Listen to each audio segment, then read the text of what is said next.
সাধারণত একজন ক্রিকেটার নিজের পারফরমেন্স দিয়ে যেমন র্যাঙ্কিং তালিকায় প্রবেশ করে শীর্ষে উঠে যেতে পারেন, তেমন আবার খারাপ খেলার কারণে পেছাতে পেছাতে তলানিতেও চলে যেতে পারেন। কিন্তু সাকিবের নামটা তো ওয়ানডে টি-20 র্যাঙ্কিং এ কোথাও নেই। বোঝাই যাচ্ছে বাদ পড়ে গেছেন। আইসিসি র্যাঙ্কিং থেকে একজন ক্রিকেটার বাদ পড়তে পারেন মোটা দাগে তিনটি কারণে। একটি বিশেষ ধাক্কা বা বহিষ্কার, যেমন 2019 সালের নভেম্বরে জুয়ারির প্রস্তাব গোপন করাই সাকিবের 2 বছরের নিষেধাজ্ঞা এবং 1 বছর স্থগিত দিয়েছিল আইসিসি। ওই সময় র্যাঙ্কিং থেকে সাকিবের নাম বাদ পড়েছিল। এর বাইরে আর কখনো র্যাঙ্কিং থেকে ছিটকে যেতে হয়নি তাকে। র্যাঙ্কিং থেকে বাদ পড়ার বড় তিনটি কারণে আরেকটি কারণ হলো অবসর গ্রহণ।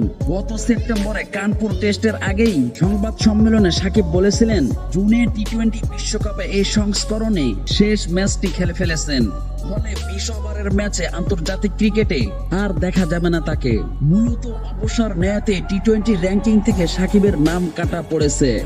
যদিও সাকিব কিন্তু ওয়ানডে থেকে অবসর নেননি। তিনি বলেছিলেন 2025-এ চ্যাম্পিয়ন্স ট্রফি খেলে 50 ওভার ক্রিকেট থেকে বিদায় নেবেন। এই সংস্করণের র্যাঙ্কিং এ নাম না থাকার কারণ দীর্ঘদিনের অনুপস্থিত, এটাই তৃতীয় কারণ। র্যাঙ্কিং এর মূল মন্ত্রই হচ্ছে বর্তমানকে ফুটিয়ে তোলা।